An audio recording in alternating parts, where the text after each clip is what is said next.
Welcome everyone, this is your Hand of the Gods meta discussion, or top-notch speculation as we like to call it.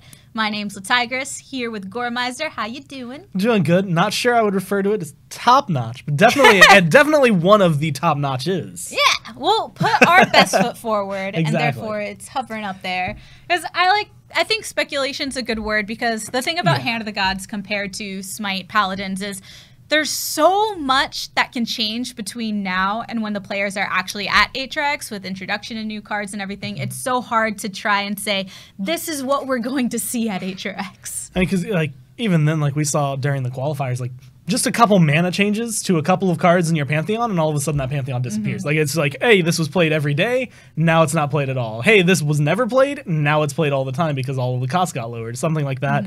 And that's just a small change, let alone attack damage, health, effects, all of that stuff. So it's just, it blows up. It blows up so fast. And then on top of that, there's such a difference between ladder play and tournament play, and there haven't been as many tournaments lately, let alone a lot of the players that have qualified that we know of have opted not to compete in them because they're trying to keep everything under wraps, which I respect that. You gotta keep your strategies to yourself. So it's you won't want to put yourself in a position where it's like, hey, I already know what that guy's gonna be running. I've seen him play in these 3 tournaments.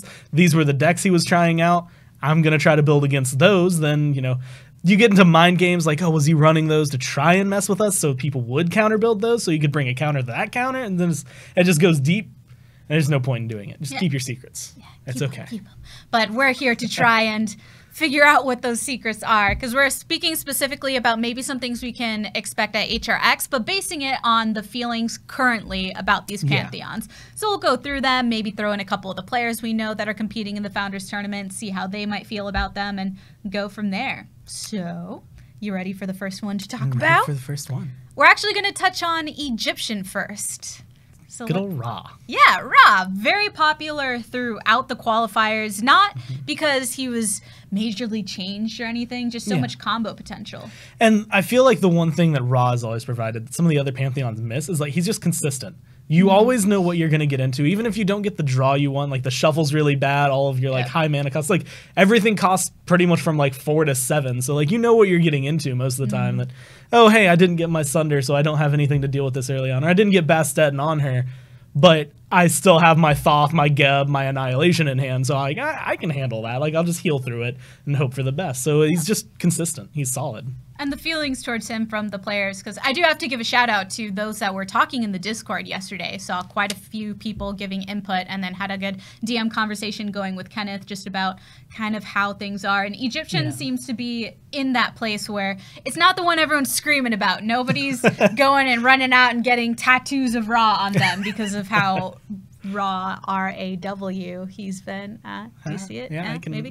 Yeah, well, but he's still there. He's floating. And players like Mezelji have always favored him. And that's, I think, one of those things, and the way you worded it is perfect. You're not going to go home and write about it. It's just, he's going to work for you. He's going to be, if you put him, if you have 4 decks, 5 decks, 6 decks, whatever you can bring, Ra is always a solid entry to that. Everything else kind of has hit or miss. We saw the Beast Wall, we saw, Odin, where it comes through. Sometimes the aggression works, sometimes it doesn't. Ra is usually going to, if he doesn't get you the win the first time, he's going to get you a win the second time. He's just tried and true. And a lot of the players love their combos. It's not a consistent style of play, but it is one that works well when it does work. Oh, yeah. Sobek allows that to happen. Thoth, even after the change where he got nerfed, was still a very viable card. And I think we can expect, if Ra is Ra, and I'm sure there will be a good portion of players that bring him, it's probably going to be very similar to the decks that they brought to the qualifiers, you think? I can't imagine with 8 players not seeing a Ra, and it's going to be the same Ra. It's just one of those things, there might be some changes. We would see, going in from the fall tournaments into the qualifiers, we saw the shift from what was I guess the standard Ra that most players were playing from Hand of the Gods. And when Mezelji came in, all of a sudden Sunder's starting being picked up in there. You have a couple other cards. So things that we didn't see, maybe even a meditation that comes in where it's just, hey, there's a little bit of extra healing. There's possible shakeups, but I think it's out of the 25 you have, 5 cards maybe that are not going to be solidly included. So I think it's safe to say with Ra, maybe not as popular on ladder right now, but something that we can expect to see as a third or fourth deck. If there's 4, we're not exactly sure if there's doing the Conquest plus ban, that we can kind of see it in the mix for a lot of these, especially with the open bracket. And especially with Mesolgi. I feel like he's become like synonymous with Ra to me. Other players play him a lot, but like even when he wasn't popular, like even when we would see like Bologna, Nuwa, Odin, and then like Zeus brought in, Mesolgi was still running Ra. Like he's just like, yeah, no, it's just good. And like he would win with it. So I just can't imagine that separating. Yeah, and I just ran into him on ladder like an hour before we're recording this video. He wasn't playing Ra, but clearly putting in that work for HRX. Yeah. Well, that's Egyptian. Moving on to Chinese, which is what Mesolgi was playing when I hit him earlier. This one's another one I think is going to be interesting. Because like we had Beastwa, and Beastwa went from, hey, there's one guy playing it and it did okay, to everyone has like Spellwa or Beastwa and they're both doing well, but it's really heavily dependent on your draw, your shuffle, the way you built the deck in the first place, like everything. There's so much about it that can go wrong that it's like, I'm kind of wondering if players are actually going to want to use that in HRX. It had gotten some criticism for being draw dependent, and then with the state of some of the other pantheons currently, Kenneth had brought up a good point. We'll talk about Roman a bit later, but there's some other pantheons like that just kind of have the potential to counter Beastwa really well. And then there's some addition of some cards that have brought Spellwa back to the forefront. Yeah. Jingwei is like my card for Chinese. Like, and it's one of those, I feel like it could work in a Beastwa in the sense that it would give you at least something later on, but like, why would you use that instead of a Hydra or something that was a beast so it could actually like synergize? Going into Spellwa, it's another card that gives you some range, so that with the Hu Yi, like you actually have that ability to get some distance. Maybe even Chang'e. We didn't see a lot of her throughout the tournaments, but like just anything that gives you just a little bit more range, and of course with Jingwei a lot more damage, and that Wind Elemental. Yeah, the Wind Elemental is crucial. A 3/3 unit that Afterlife brings in another spell card. So not only does that synergize, obviously, if you're running spells, duh, of course you want another spell in your hand, but just the draw potential, you get the body for it, so it's not just something that you're playing to get that spell, and that just allows you to have such a solid 3 on the board that can really change things. And it's one of those few cards that it's like, oh, well, it's only 3 health, but it has a lot of staying power because like no one wants to kill that because they don't know, like you could get something as simple as a Sunder. Okay, well, 2 damage for 1, like it's going to hurt, but it's not going to be the end of the world. You could also get like an Annihilation or a Blight or like insert any card that could be game changing here. And it's just one of those, how lucky do you think they're going to be? And like, do you want to take that risk? Is it worth it? Sometimes I can see that, yeah, it's going to be like, kill it. Just make sure to get rid of that 3 extra damage, focus that, the Jingwei, get rid of them. But you always have to play like, what could they possibly get? Yeah. And that's, I think, a scary factor to go into. It just kind of looks intimidating. It's there to try. Everything else has a face or something. You can be like, I'm going to target you. This is just a swirl of wind because Wind Elemental. They're like, get away from me. I don't want you to come towards me. But you mess up my hair. Yeah. Come on, guys. These curls take work. Not really, but, you know. Exactly. we'll pretend they do for the joke. But as far as Chinese still made a lot of appearances, didn't really get banned, but during the qualifiers was important, and for a while was split between Beastwa and Spellwa. I would say towards the end, Spellwa started coming back a bit. More. Do you think that this is going to be a prominent deck, or is it kind of in that same boat as Egyptian? Again, coming in with either the 8 players that we know are there or the people who are playing like on venue to get into the tournament, I think we're going to see at least 2 or 3 new WAs, like guaranteed. I think she's going to be strong, but she has that same problem we saw like out of Apwash for a while, where it's just like she might not always win you the game. It might prolong the game, but it's the difference between, hey, I can actually like counter everything, or I ran out of spells. What do I do now? I don't have any, like I'm not drawing anything I need. I already used like my Dragon King, all my clear, anything that could come through. I'm relying on Crescent Blades at this point, and then it can be rough at that point. So I think it's going to be very heavily player dependent. Yeah. Some players are probably going to be like, I love Nuwa, I have to bring Nuwa. And then others are going to be like, Nuwa sucks, so let's just not touch her. I have to try to get yourself to that Inferno range and just try and close it out there. Hope for the best. Yeah, and that's what some people, I feel like it's one of those pantheons where some people own it and they say Chinese, that's my ish, that's what I like, and I make it work. And when you see them play, you go, oh, well, I should be playing Chinese. What am I doing anything else? And then you see some other players with similar decks, and then it doesn't always work out for them. Maybe they didn't spend as many waking moments focusing on it. So I think probably in that where it's strong, we'll see it. It's a good kind of this middle ground that isn't really represented in other pantheons. It's not similar to any other styles, and then people like those crescent blades. So it's going to be a solid pick, but it's going to be, do you want this versus like other pantheons that we've seen that are on the rise or have kind of been hanging around? Because I know like one of the ones we're going to end up talking about eventually is Norse, and it's just like Norse has always been there. Norse has always been like another one of those either win or lose, but then you bring it back the second time and you're going to have like, so if you lose the first one, you win the second one kind of deal. And I feel like this is where these get traded out, where it's just like, hey, you know, do you want to play the Nuwa? Cool. You don't? You want to play the Odin? You want to play something else? That's fine too. Yeah, makes sense. So that's where Chinese stands. If we take a look at Greek, we're kind of going through those pantheons right now that are in that place of they've been played. They're not the ones that everyone's talking excessively about right now, but we can expect to see, because Zeus, it was right before the qualifiers that he started to pick up again. I think I don't know. It's such a weird place because Zeus is very god dependent, and I feel like there are a lot of counters for him, especially with some of the way the other pantheons have been evolving, some of the cards that have come in. But the thing that I think brings him into the discussion is we saw a lot of really longer games. We have players like Mezelji who's very methodical. They're slower. They usually, like, you'll have one play and they'll know what their play is immediately, but they take that step just to make sure, is this exactly what I want to do? Is this how I do it? And Chronos changes that. Like, it's just one of those things that it's like, okay, well, yeah, it's just one card, but it's like, if you get that card out and all of a sudden they can't take that time, they don't have that extra time to think. If they do have more than one option, they have to make that decision very fast. There's been moments where I'm playing in a game and then I look at chat for a second and then like hear the thing that says it goes to my turn, and then I turn over and I didn't see that they played the Chronos, and I'm like, oh, guys, it's okay. Let's see what I got to do. Just like, gosh, well, that shook me up. But I think one thing with Greek is, other than strategy and such, people just like to play Zeus. Yeah, he's a fun guy. He's fun, and if you take a look at just the way that people were bringing him in. Yeah, and I think it kind of stems, like, I mean, everyone, like, I don't know, like, I think the first step into mythology is always, like, Greek. Like, you all, like, that's the first one, you know? So you see all these gods, you recognize all of them, you know them, and all that stuff, and it's like, it has that, like, I guess, like, little nostalgia factor, as well as the fact that it's a good pantheon when played properly, but there are certain cards that we've seen, like, you play Ra, you put an On Her out, pretty much, not every single card, but a lot of Greek cards rely on those war cries.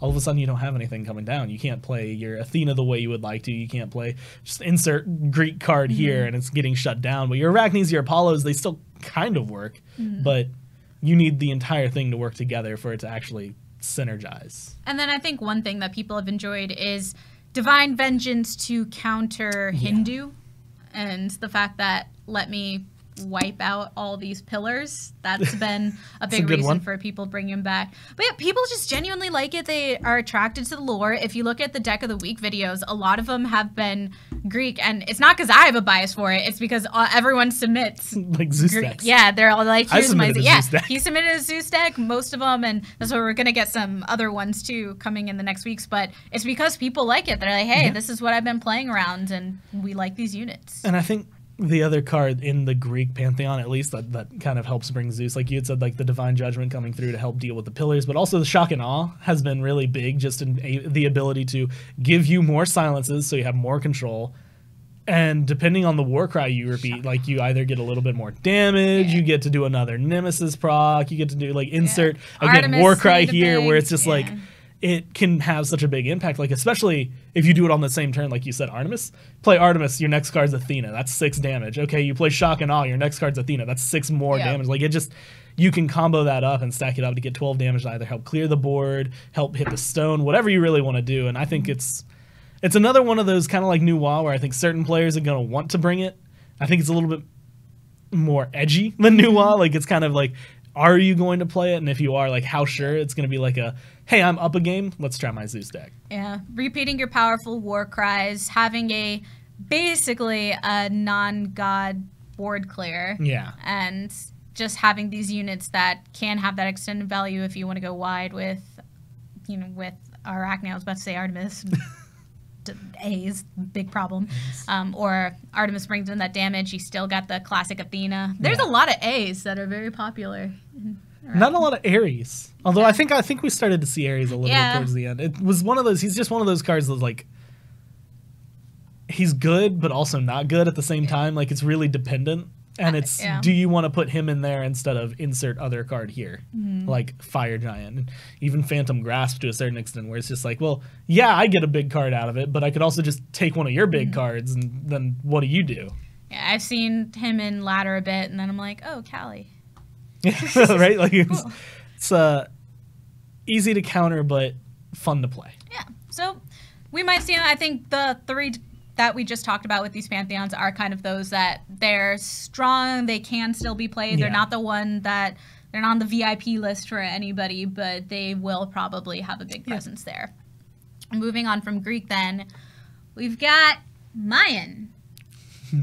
So what are your thoughts on Mayan? So not only does Divine Judgment work, but one of the things we had talked about, and this is actually the last qualifier we did, right after it ends, we all leave. We were going home because it's been like 6-7 hours, however long. I can't actually. It might have been 8 or 9 hours in reality. Zayden sends me a message. He goes, "How much health do most of the pillars have in Ganesh's deck?" Usually 3. Like, unless you have the Fortitude, they're not going to get much higher than that. And he goes, "Why don't we see a lot of blights?" And like that kind of it stuck with me at the time. I was like, I understand some of the cards were changed to the point I Ritual Strike. I can't remember. But there's the other one. That name is escaping me that I remember. Blood Bond. Not leaving zombies behind. That one hurted a lot more. And then they increased like the mana of Blight just so it's like a little bit harder to get out. So it's like it's slower and it's I think harder to get going.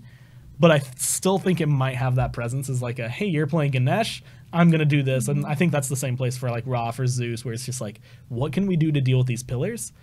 But you get zombies off of that. So you have a Raise the Grave right after it, golden. Like, you're set. Yeah. The hard part it's so hard, though. Yeah, because especially with the increase on Blight, whenever I've been running into Mayan, I just go, oh, cool. As soon as I bring in an Agni, I draw into an Agni, I'm just going to hold on to him. Yeah. And then Blight. Yeah. And then there's been some where, like, I'm going against them and they don't even draw into Blight. And I think, oh, cool. So I'm not getting punished for filling all your spaces with zombies.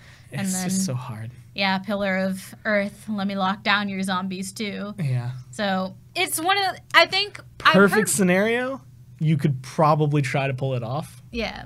Not going to see that scenario often. There's been whisperings of people trying to make it work, and I think that's why we've seen people kind of in casual and ranked play trying to bring it through as their experimentation zone. But I don't know if any of those that are qualified to go to HRX right now or competing in the open are going to feel confident enough and say, I've really made something work here. Yeah. And also, insight, I heard a lot of players, just when talking to them, they just don't enjoy Mayan like they do some of the other ones. They don't enjoy playing it. They don't think that there's a lot of complexity. I wonder if that might be a side effect of playing Mayan for so long. It's like one of those things that I know, like, me and you had discussed, like, when we go into we went into the qualifiers, it's just like, I could go, like, weeks without seeing Opwash, and I'd be happy, because, like, every single tournament from that point, everyone was running Opwash Raw, everyone was playing them, like, first or second, and it was like, you were guaranteed to sit through, like, 10 plus Opwash games. And it's like, for us, okay, we're having to watch all that. For the players, they're having to play that same deck over and over and over again. Eventually, you just get tired of the cards. And everyone was running pretty much the same deck. There wasn't a lot of variance in what you could include to make Opwash viable. Yeah. So, I personally, unless in the patches, like, there's patch notes coming after the Friday after this is being recorded that maybe something big will happen. So that's the thing, too. I'm not exactly sure when we're going to release this video. Who knows? Maybe patch notes on Friday. Everything's going to go crazy. And we'll go, well, I wanted that to go on the other side of that. That like, went all the way You pulled through. me. Yeah, there we go. But as of right now, just from what I've heard directly from players, from what we've seen, I don't think that Mayan's going to be the big game changer. It's too much of a risk. It's just one of those things that it's like, yeah, okay, there's certain scenarios, and honestly, even other pantheons other than Hindu that it might have a good effect on, but it's too risky to run. And when, again, you're in a point where we don't know if it's like best of threes, best of fives, if you're going to be able to bring 4 decks and like things like that.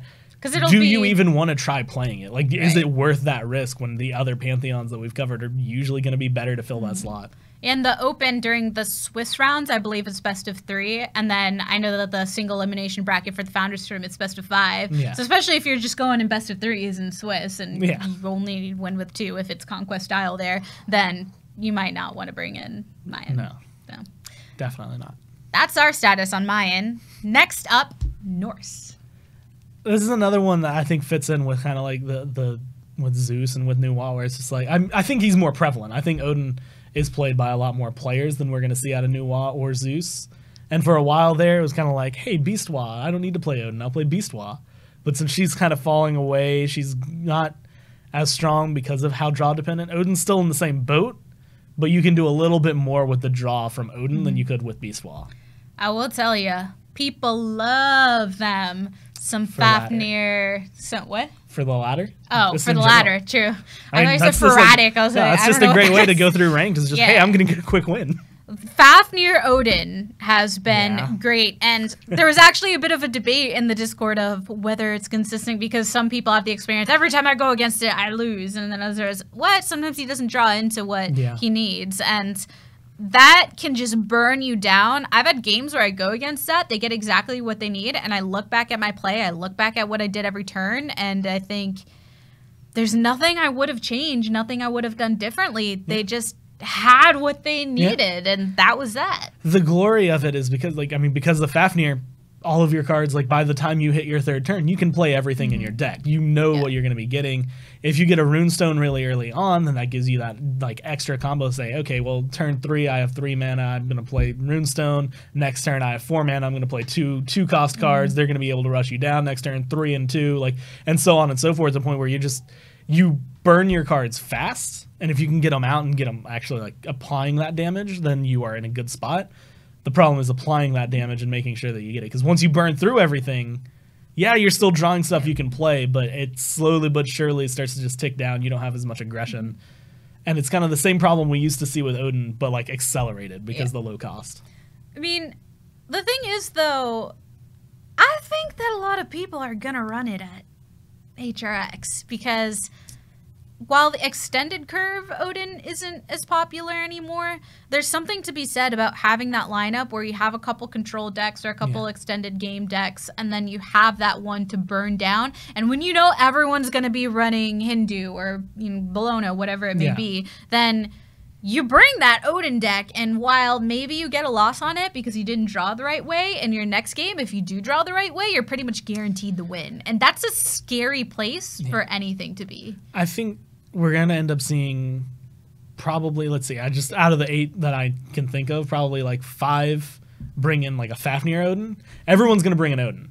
But I think like players like Mezelji, I think he's going to take it more to, hey, I'm going to run the Cursed Dragon. Like, I'm going to run some of those later Odin cards with the Freya, with, I mean, probably not Fenrir and Hel. We don't usually see them. Well, maybe Hel, but being like able to bring them in just so you do have that. I'm going to build most of the deck, like 2/3 of it as pure aggression Odin, and then I'm going to have a little bit so that if things do go wrong, maybe there's still a chance. And I feel like that one, it's a lot of fine-tuning, so it kind of depends on how much they're playing outside of just, ranked, how much they're playing outside of casuals. Are you doing a lot of scrims? Are you playing against each other? Probably not each other, but like other top players that we've seen in a lot of these past tournaments, where it's just, can this deck work?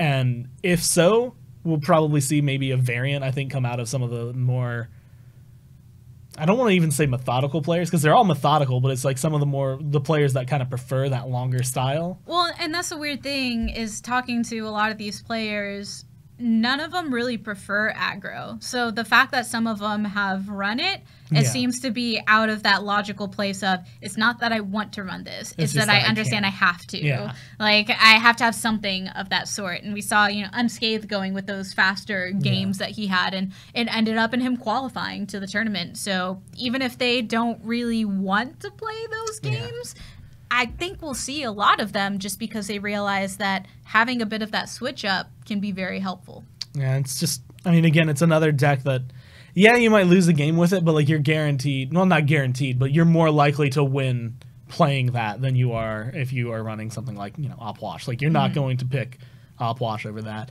You might bounce it in and out for some of the other Pantheons, especially since we've seen some on the rise with the last couple of changes that have come through, but there's also potential for maybe some changes in the future that might hurt Odin just a little bit. I don't know.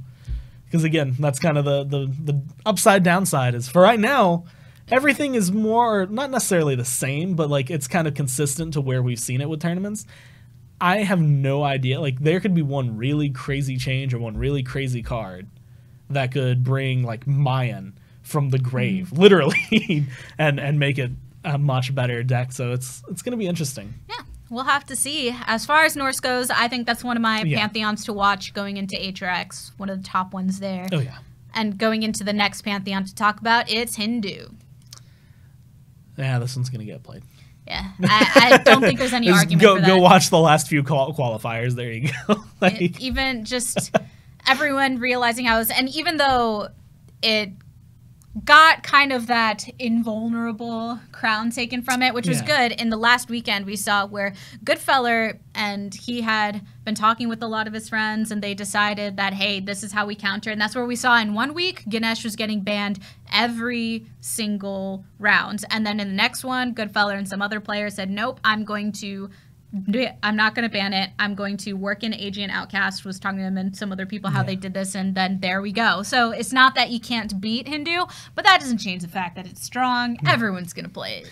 It's just one of those things that unless some of the changes are brought into it, it was very specific. We had talked about this during the qualifiers, where it's just the only reason you don't ban Hindu in your match for that was I am teched against Hindu. Every single one of my decks is made to be able to counter that. And yeah, it still works. Like we saw AG and Outcast still have that impact in other games where it's like, well, obviously that's what he's in there for, but he still has his use. It was a very big, I just want to be able to have anything I play deal with this Ganesh, make sure he gets taken down, then I don't have to worry about him as much. And as long as that works, if they keep playing him, I can keep winning. Man, I tell you though, adding even just one AG and Outcast was one of the best decisions ever, because go against Hindu, there you go. Go against Norse, bye-bye Runestone. Even against Zeus, they play Enyo. I'm like, well, you don't need your flag anymore. Here you go. So I think that's a card that we'll see plenty of. Oh yeah, I love Enyo.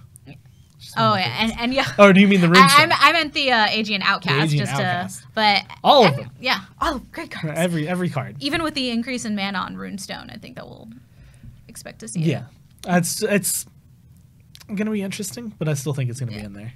But Hindu, if you have a different opinion, feel free to come and say this is why I don't think it's going to be played this one. But most people I've talked to, everyone's been loving it. I've been playing Hindu a crap ton. Most of the people I know have been. I still have flashbacks. Yeah, just say, even with all the changes, and then even things like Pillar of Fortitude being brought up to 3 mana and 4 HP. Oh, it costs more, but now it has 4 HP, so cool. And we'll see plenty. I think it's a solid, like everything works really well together. A lot of these players love control. Yeah, that's the glory of it, is and especially coming from like any other card game where like control is something that you will run, and it has its counters. And this, Ganesh has his counters, but most of the time you're going to be able to make it work even with those counters, even going through.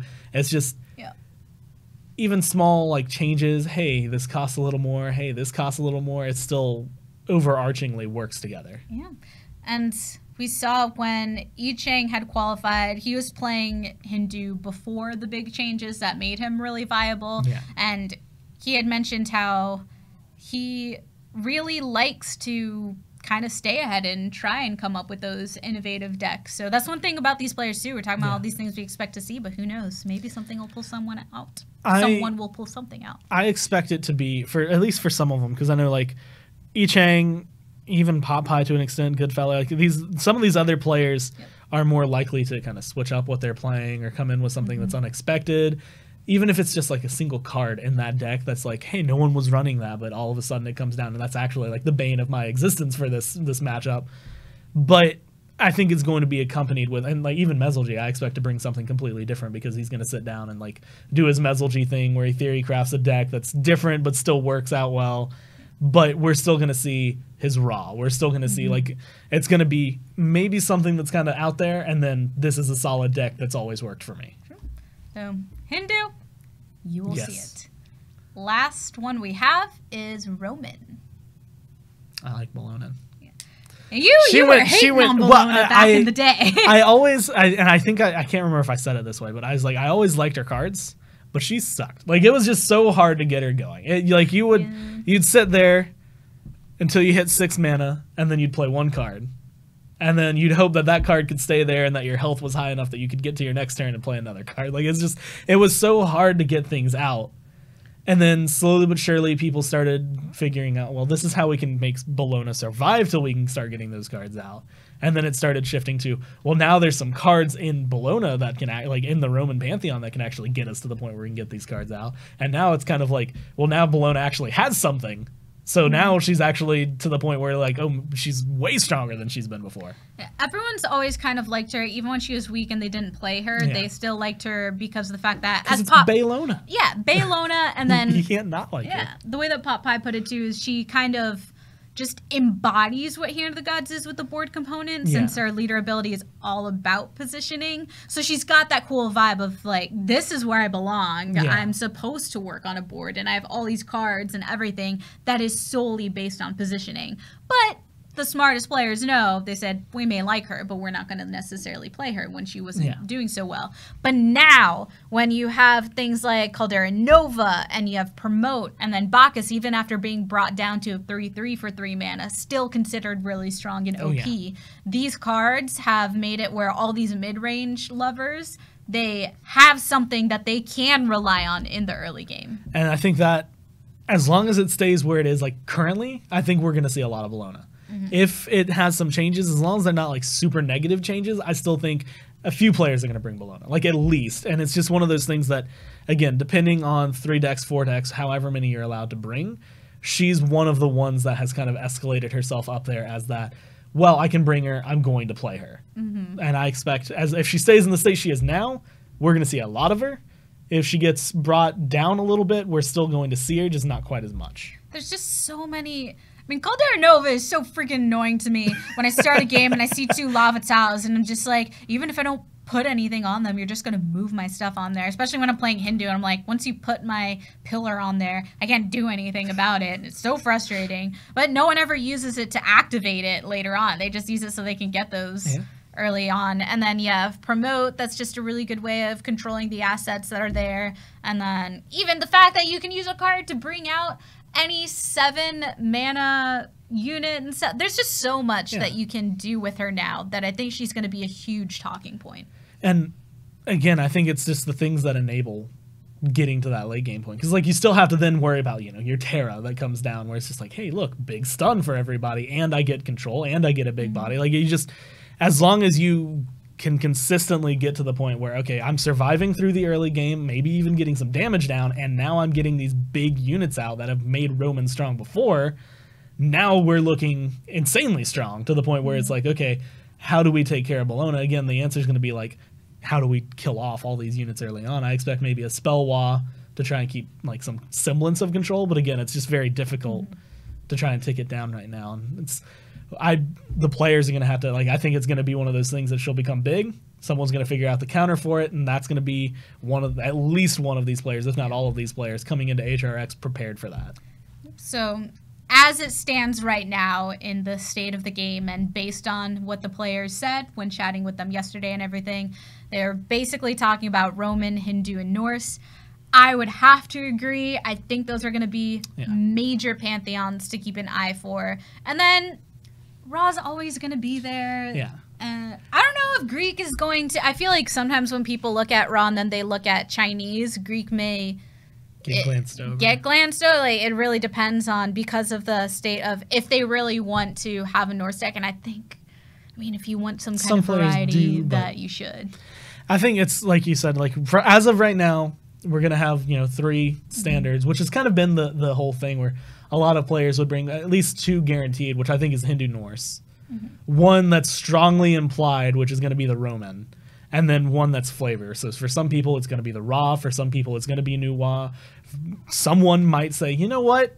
I didn't like that video. I'm going to play Mayan. And then they'll end up losing the tournament or something. Do it. Challenge us. Yeah, Challenge what love everyone to see is saying. But it's kind of like two that you're more than like you're almost guaranteed to see as long as there are no changes. One that you're heavily implied, like it's probably going to come out. Again, the difference of best of threes, best of fives means it's like, well, we'll see these two for sure.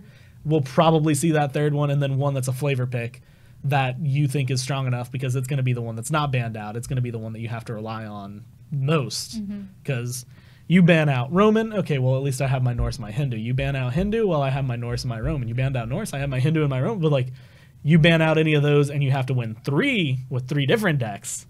That fourth deck has a big impact. That's why I think Ra is definitely a solid pickup for especially like Mezzalg, those other top players that just love Ra. Well, that covers all of the pantheons. That covers what we think is going to be very prominent at HRX. Granted, we'll see how things change. We have about a month, a little less than a month now until how many patch notes between there? Yeah, just a couple left. So lots of things could change, new cards and all. But any last thoughts on just the meta and Hand of the Gods before we close things up? I think one of my favorite things about the meta and Hand of the Gods is that the meta lasts for like 2 to 3 weeks, and then it gets completely shifted after people figure out how to like. So there's the current meta, which some players are like, okay, how do I beat that? And then that becomes the current meta, and then players are like, how do I beat that? And it just constantly evolving to the point where it's like, even from what we saw like in the last week of qualifiers, that wasn't that long ago, but it's not completely different, but it's changed from then to now. And I think we're going to see even more change from now to then. So it's like, take what we say with a grain of salt. Well, that's a good way to put it. So everyone, this was our discussion of what we expect to see at the HRX Founders Tournament and the Open, because it all kind of just gets clustered into one. We have plenty of content coming to you regarding Hand of the Gods leading up to HRX, so make sure you're following on social media to keep up with all of that. But until next time, this is Latigress and Gormizer. Stay cool, friends.